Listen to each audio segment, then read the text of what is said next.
सभी छोटे बड़े श्रोताओं को सुनीता भटनागर का प्यार भरा नमस्कार।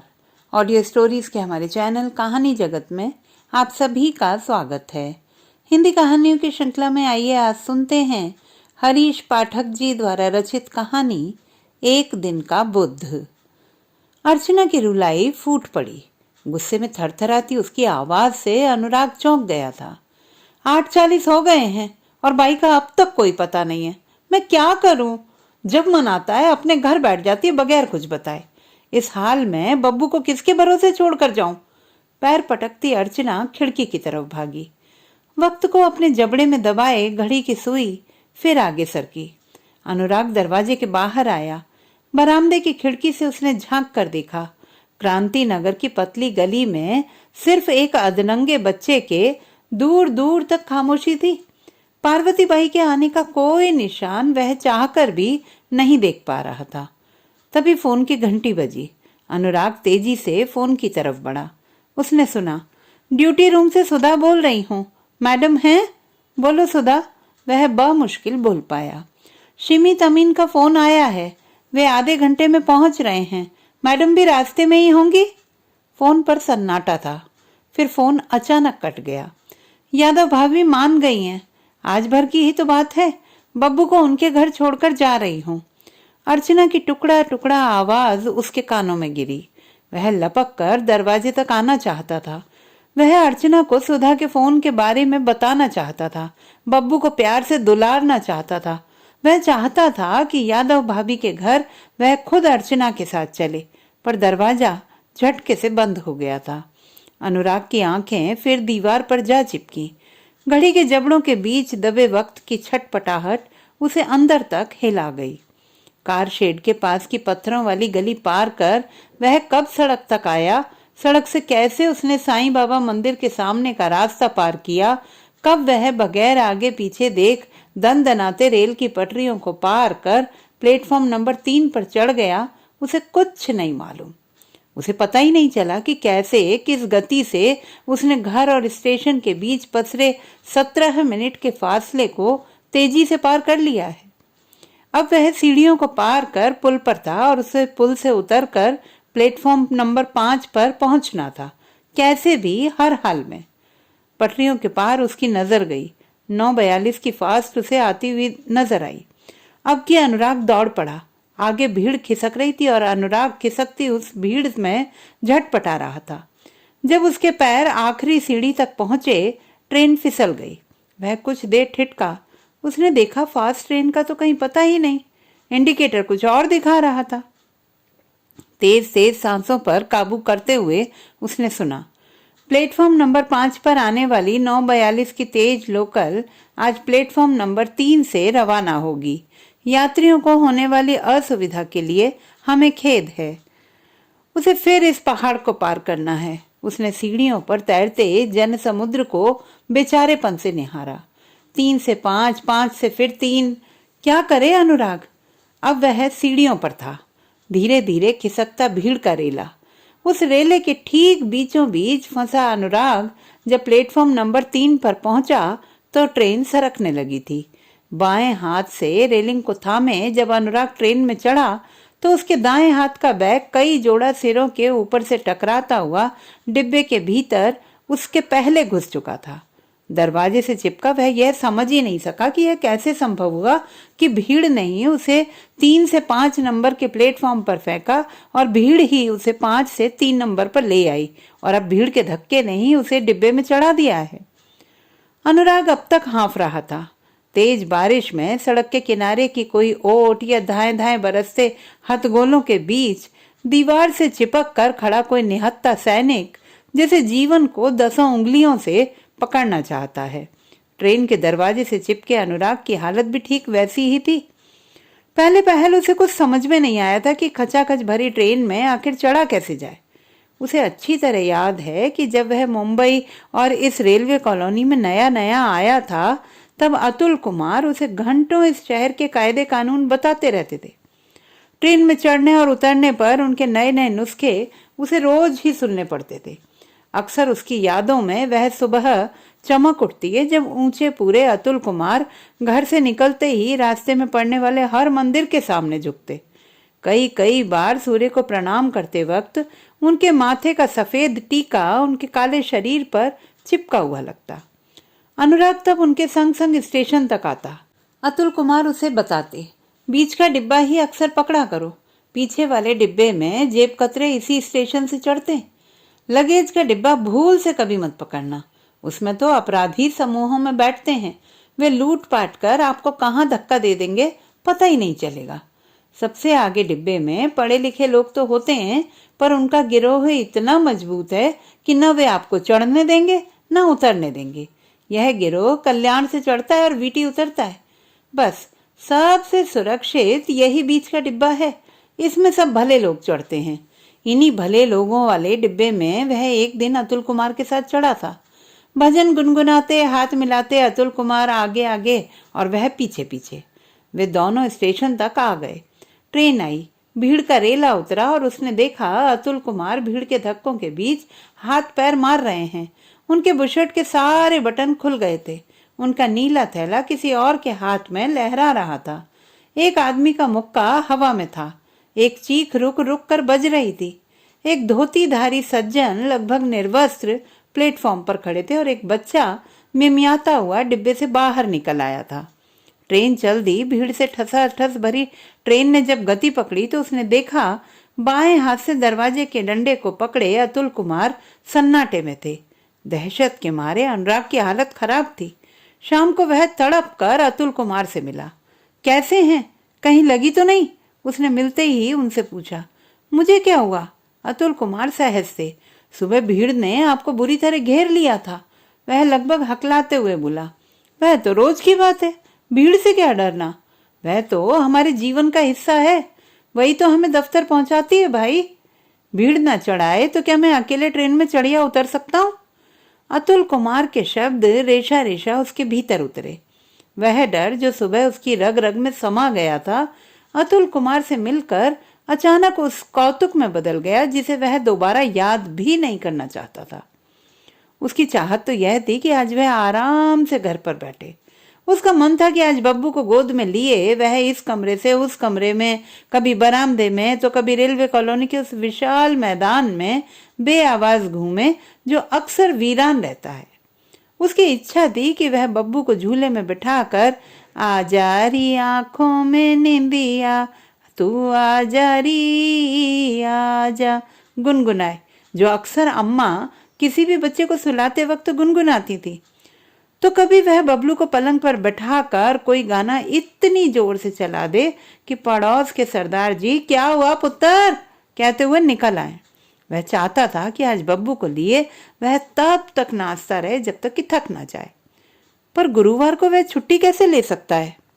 उसने कई बार कई तरीके से सोचा कि आखिर इस तरह दौड़ते दौड़ते वह कहाँ पहुंचेगा, उसका आखिरी ठिकाना कहाँ है। रोज रोज दौड़ते कहीं किसी दिन उसके दिमाग की नस फट गई तो अर्चना क्या करेगी, बब्बू का क्या होगा? उसने यहाँ तक सोच लिया था कि इस हाल में अर्चना सबसे पहले किसे बुलाएगी। यदि किसी को बुलाया भी तो इस शहर में क्या कोई दौड़ा दौड़ा आ पाएगा? अनुराग का इस कॉलोनी में आना भी एक संयोग था। अपने अपने शहर में अपनी अपनी जिंदगी अपने अपने तरीके से जी रहे अर्चना और अनुराग अलग अलग आंखों में एक सपना ही देख रहे थे। छोटे शहर की छोटी जिंदगी से ऊब कर महानगर में बसकर बड़ा आदमी बनने का कभी न खत्म होने वाला सपना। इस सपने का एक छोर अर्चना के पल्लू में बंधा था और दूसरा छोर थामे था अनुराग रत्न उपाध्याय। अर्चना के हाथ में सिर्फ सपनों के कुछ नहीं था, वह आकाशवाणी दरभंगा में आकस्मिक उद्घोषिका थी। अपनी खनकदार आवाज पर उसे भरोसा था, पर जीवन की रपटीली राह पर सिर्फ आवाज के सहारे कैसे चला जा सकता था? चौड़ी लाल बिंदी लगा माथे पर पल्लू डाल जब वह दहलीज पार करती तो जिया कहती, बारात अब इसी घर में आएगी। चुप चुप अर्चना घर छोड़ देती। अर्चना पहले ड्यूटी रूम जाती, चार्ट देखती, कार्यक्रम अधिकारी से मिलती, स्क्रिप्ट हाथ में लेती, उसे एक बार पढ़ती, रिकॉर्ड चुनती, स्क्रिप्ट के मुताबिक गाना लगाती। कुछ देर बाद हवाओं के रथ पर सवार अर्चना की आवाज गूंज उठती। प्यारी बहनों, स्वप्न महल में आपकी अर्चना शुक्ला का प्यार भरा नमस्कार। सपनों के इस महल की शुरुआत आज हम गिरिडीह की चमेली मंडल की इस फरमाइश से करते हैं। उनकी यह पसंद हम सब की पसंद है।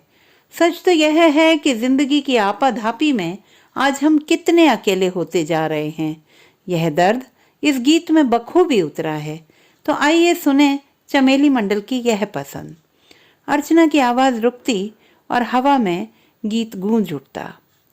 तुझसे नाराज नहीं जिंदगी, हैरान हूँ मैं, हो हैरान हूँ मैं, तेरे मासूम सवालों से परेशान हूँ मैं, हो परेशान हूँ मैं। परेशानी का गोल मोल चक्का रह रह कर अनुराग के हाथ में भी तेज तेज घूमता था। सुबह से शाम तक वह हर छोटे बड़े अखबार में चक्कर लगाता। उसके होठों पर अचानक उगाए तमाम सवालों के जवाब उसे कहीं से नहीं मिलते। एक रात उसने सोचा, छोटे अखबारों की छोटी नौकरी उसे क्या देगी? तब कौन क्या देगा? मांगने और देने की इस जद्दोजहद में उसने पाया कि सुबह उग आई है और वह निजामुद्दीन रेलवे स्टेशन पर खड़ा है। दिल्ली में यह उसका पहला दिन था। कैलेंडर के बदलते बदलते वह पहला दिन रबड़ की तरह खिंचता हुआ 8 साल में तब्दील हो गया। इन 8 सालों की यादों के ऊबड़ खाबड़ रास्तों पर निस्सहाय खड़ा अनुराग रत्न उपाध्याय इस बीच स्वप्न महल की अर्चना शुक्ला से गहरे तक जुड़ चुका था। उसके मन में यह विचार जड़ जमा चुका था कि सब जगह आसमान का रंग नीला है, सबकी आंखों में सपने पलते हैं, उम्मीदें किसी का भी दम तोड़ सकती हैं, मन कहीं भी बेखौफ उड़ सकता है, तो समानांतर चल रहे सपनों को क्यों न एक छत मिले। झक सफेद छत के नीचे रोज रोज बड़े हाक रहे सपनों को देखना कितना रोमांचक होगा। जिस दिन यह विचार अनुराग के मन में उभरा, उस रात अर्चना शुक्ला की नींद को न जाने किसने सोख लिया था। सब कुछ उसे टूटे इंद्रधनुष के बिखरे रंगों को मुट्ठी में संजोने जैसा लग रहा था। वे दिन रह रहकर उसकी यादों में जल तरंग से बजते। वह खूब सज धज कर आकाशवाणी जाती, पुराने रिकॉर्डों की धूल को अपने नीले रुमाल से बार बार पहुंचती। कभी वह वाणी जयराम का गीत बोलेरे पपीहरा सुनती, तो कभी खुद मेरे घर आना मेरी जिंदगी गुनगुनाती। क्या हो गया है अर्चना शुक्ला तुम्हें? वह कई कई बार खुद से ही पूछती। पर खुद से पूछा अर्चना का यह सवाल घर की दीवारों से चक्कर लगाकर घूम फिरकर उसी के पास लौट आता। अनुराग फिर दिल्ली की यादों में लौट गया। उस दिन अखबार के पन्ने बदलते बदलते अचानक उसकी नजर एक विज्ञापन पर जम गई। ऊपर नीचे दाएं बाएं सब तरफ से उसने उस विज्ञापन को पढ़ा और वह इस नतीजे पर पहुंचा कि यह विज्ञापन सिर्फ और सिर्फ उसके लिए ही निकला है। वह जब जब विज्ञापन पढ़ता तब तब उसके कान के पास न जाने क्यों समुद्र की उठती बैठती लहरों का तेज तेज संगीत बजने लगता।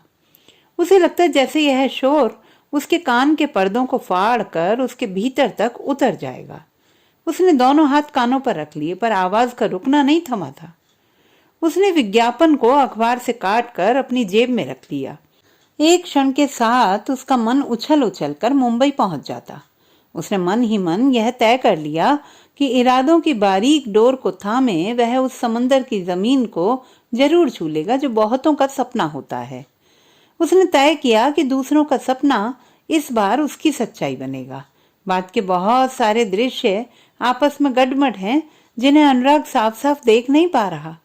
स्याह सफेद इन यादों में दर्ज है अनुराग की बेचारगी, उसका एक रात चुपचाप दिल्ली से गायब हो जाना, कई कई रात समंदर की रेत पर अकारण भटकना, विज्ञापन के सच को पूरी तरह झपट लेना, देश के सबसे बड़े अखबार में नौकरी पाना, पत्थरों की ऐतिहासिक इमारत को अपना दफ्तर कहना, भागकर दरभंगा जाना, दौड़ते हुए अर्चना से लिपटना, लाल फूलों वाले छोटे से बक्से में उसका कपड़ों को ठूंसना, हाँफते हुए स्टेशन तक आना, चलती ट्रेन में लपक कर चढ़ना, अनुराग को धीरे धीरे सब याद आया।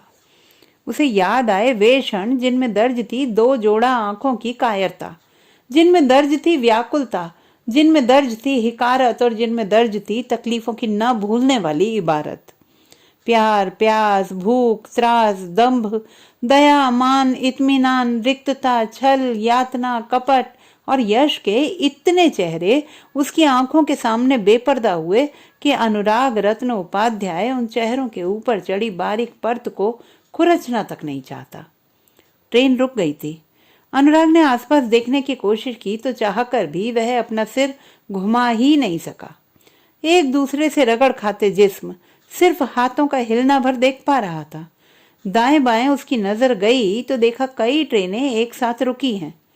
कुछ यात्री बेखौफ पटरियों पर दौड़ रहे हैं, कुछ जोर जोर से बातें कर रहे हैं, कुछ उतरना चाह रहे हैं पर लोग उन्हें उतरने ही नहीं दे रहे।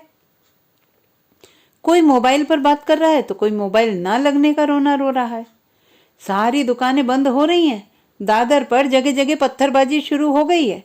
कल रात शिवाजी पार्क की सभा में जो बवाल मचा था उसकी आग आज पूरी मुंबई में फैल गई है। अनुराग ने सुना कुछ लोग आपस में बातें कर रहे हैं। 8/17 की विरार फास्ट अब तक अटकी है। जब वही आगे नहीं बढ़ी तो इसकी क्या उम्मीद। एक औरत आज सुबह एल्फिंस्टन में कटकर मर गई। हड़बड़ी में पटरी पार कर रही थी। 7-8 लड़कों ने कल रात एक टैक्सी वाले को इतना मारा कि अस्पताल ले जाते वक्त उसकी मौत हो गई। लालबाग, लोअर परेल, काला चौकी, पांडुरंगवाड़ी, प्रभा देवी, फूल बाजार, सब जगह हिंसा जारी है। जिंदाबाद के नारे लगाने वाले लड़के नाम पता पूछकर इतना मार रहे हैं कि आदमी मर जाए। पुलिस चुप है। पुलिस कप्तान बेटी की शादी की तैयारी में जुटा है और मुख्यमंत्री कुर्सी बचाने के चक्कर में कल रात से दिल्ली दरबार में हाजिरी लगा रहा है। ट्रेन के हर कोने से आने वाली तरह तरह की खबरों से अनुराग का दिल बैठने लगा। उसने आगे सरकने की कोशिश की तो किसी ने इस तेजी से उसकी बुशर्ट खींच दी कि उसे लगा कहीं बुशर्ट फट ही ना जाए। तब फटी बुशर्ट पहनकर वह दफ्तर कैसे जाएगा। भीड़ में फंसे फंसे उसे अर्चना की याद आ गई। सुबह उसकी बेचैनी अनुराग से देखी नहीं जा रही थी। उसे लगा उसकी आंखें अचानक बरसने लगेंगी। उसकी मुस्कान, उसकी खुददारी, उसका हौसला, उसका जीवट और उसका विश्वास। पर ना अर्चना टूटी और ना ही उसने अपना धीरज खोया। ऐसी बातों पर यदि वह ही टूट जाता तो न जाने कितने साल पहले वापस गांव नहीं तो दिल्ली तो लौट ही गया होता। आखिर मुंबई की रोज रोज की तकलीफें आदमी को अंदर तक हिला ही देती हैं, पर वह सीखता भी तो इन्हीं परेशानियों से है। अनुराग अपने ही सवालों के खुद ही उत्तर दे रहा था। फिर उसे बब्बू की याद आई। कैसा है जीवन का यह रंग। एक सपने को अपनी आंखों में पाले दरभंगा की अर्चना मुंबई की एक रेलवे कॉलोनी में अपने सपनों को बड़ा होता देख रही है और छिंदवाड़ा के एक निपट देहात का अनुराग रत्न उपाध्याय दिल्ली होते हुए एक नामचीन पत्रकार बनने की जिद में मुंबई की इस गोल गोल घूमती जिंदगी का हिस्सा बनने को अभिशप्त है। 30 दिनों के 700 रुपया पाने वाली पार्वती जामसंडेकर का एक दिन न आना बब्बू को, उसे और अर्चना को कितना लाचार बना देता है। चाची, भाभी, मौसी और अम्मा के भरे पूरे परिवार में एक पार्वती बाई इतनी बलशाली हो जाती है कि उसका एक दिन उन सपनों को ही धुआं धुआं कर देता है जो सालों साल से अर्चना और अनुराग के जीवन का आधार है। वाया दादर अनुराग अंधेरी स्टेशन पर उतर तो गया, पर उसने देखा दूर दूर तक न ऑटो का पता था न बसें दिख रही थी। स्टेशन के बाहर के चौराहे पर कांच ही कांच था। पता चला एक उन्मादी भीड़ ने बसों पर जमकर पत्थरबाजी की है। चौराहे के आसपास की दुकानों पर भी लूटपाट की कोशिश हुई थी। नवरंग सिनेमा में चल रही भोजपुरी फिल्म को दंगाइयों ने रोक दिया। उन्होंने फिल्म के पोस्टर फाड़ दिए और कुछ दर्शकों के साथ भी मारपीट की। पुलिस का सायरन सुनते ही भीड़ भाग गई। बेबस अनुराग पैदल ही दफ्तर की तरफ चल पड़ा। उसने देखा तनाव हर मोड़ पर चमक रहा है। बंद दुकानों के बाहर खड़े लोग उबल रहे हैं। हनुमान मंदिर के बाहर की सब्जी की दुकानों की हालत साफ बता रही थी कि कुछ देर पहले यहाँ क्या हुआ होगा। रोती हुई एक औरत को भीड़ दिलासा दे रही थी, पर उसके आंसू थम नहीं रहे थे। सड़क पर इक्का दुक्का बसें ही रेंग रही थी। रेंगती हुई उन बसों के हर हिस्से पर यात्री लटक रहे थे। दफ्तर में अफरा तफरी का माहौल था। छोटे छोटे झुंड में लोग इधर उधर आपस में बातें कर रहे थे। उसे देखते ही भीड़ फट गई। दिनकर कुछ संवाददाताओं के साथ उसके सामने था। वह बता रहा था, शहर में हिंसा बढ़ रही है। हर जगह संवाददाता और फोटोग्राफर तैनात थे। सांता क्रूज और सहारा हवाई अड्डे पर दत्ता जाधव और संदीप माने को भेज दिया है। कल्याण, ठाणे, नवी मुंबई, दादर, चर्चगेट और वीटी पर भी टीमें भेज दी गई हैं। मंत्रालय पर मनीषा पाटनकर है और पुलिस मुख्यालय पर प्रफुल्ल सरदेसाई। अनुराग लगातार आ रही खबरों को देख सुन रहा था। पहला संस्करण जल्दी ही प्रेस में भेजना है। बदहवास सा वह फोन पर हिदायतें दे रहा था। बार बार प्रेस को बता रहा था कि जितनी जल्दी मशीन चालू हो सके कर दो। हमारा अखबार सबसे पहले बाजार में आना है। खबरें आ रही थी। सिद्धि विनायक, महालक्ष्मी और बाबुलनाथ मंदिरों की सुरक्षा बढ़ाई गई। पुलिस मुख्यालय में आए एक गुमनाम फोन के कारण सभी पुलिस स्टेशनों को तगड़ी सुरक्षा व्यवस्था करने के आदेश दिए गए हैं। एक उत्पाती भीड़ ने नरीमन पॉइंट स्थित एक स्टॉल को आग के हवाले कर दिया। कांजूर मार्ग पर कुछ युवकों ने ट्रेन से उतारकर यात्रियों को जमकर पीटा। नवी मुंबई में हिंसक भीड़ ने एक हिंदी स्कूल की इमारत को आग लगा दी। अनुराग हर खबर पर नजर रखेगा। पहला संस्करण प्रेस में जा चुका था, पर अनुराग की बदहवासी थम ही नहीं रही थी। वह हर संवाददाता से फोन पर जुड़ा था, उनसे पल पल की खबर ले रहा था। तभी फोन की घंटी बजी। दूसरे छोर पर अर्चना थी। उसकी आवाज कांप रही थी। उसने सुना, सुनो, यादव भाभी के घर में दिन भर बिजली की सिगड़ी जलती है।